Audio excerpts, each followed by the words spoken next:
C'est parti pour le lancement officiel du projet d'accélération de l'économie numérique au Sénégal, PAENS, conjointement mis en œuvre par les ministères de la Communication, des Télécommunications et du Numérique et celui de la Santé et de l'Action sociale.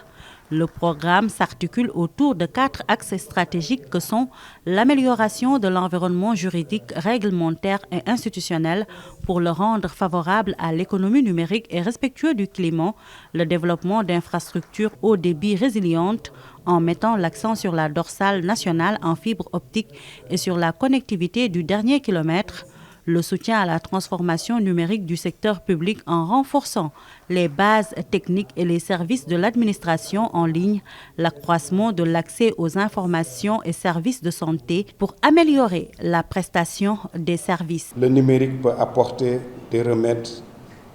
grâce à la digitalisation des données médicales des patients, à la télémédecine, à l'intelligence artificielle qui permet de trouver des solutions technologiques, viables et durables. En choisissant le renforcement des infrastructures numériques de santé, de la gouvernance de la santé numérique et des plateformes digitales, le PAENS s'est positionné au cœur de nos préoccupations actuelles.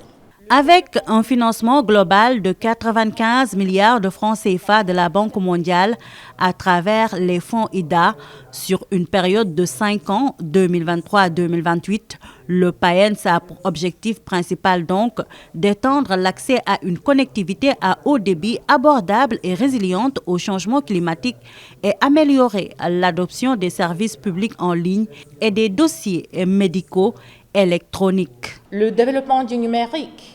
permettra de répondre de façon adaptée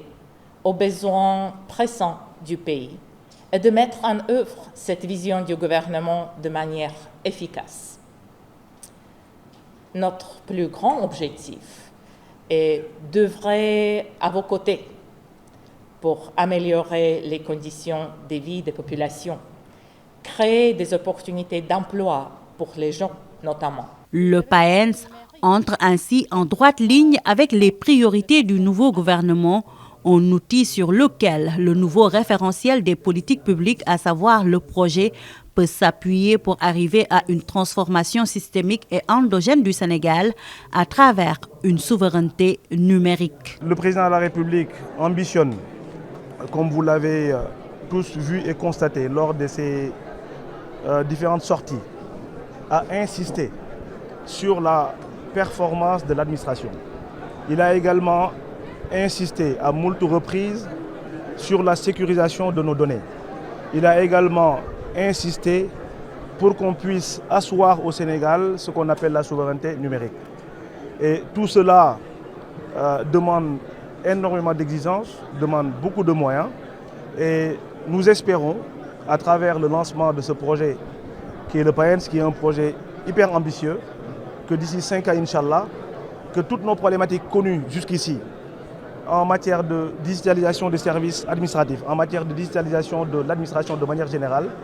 puissent être résolues une bonne fois pour toutes. Au bout des 5 années de mise en œuvre, le PAENS devra atteindre les résultats suivants, à savoir 5 millions de Sénégalais, dont 50% de femmes qui auront un accès abordable, nouveau ou amélioré à l'Internet haut débit, une mise à disposition de carnets numériques de santé de la mère à au moins 25% des femmes. Environ 50% des personnes handicapées devront disposer de la carte numérique d'égalité des chances.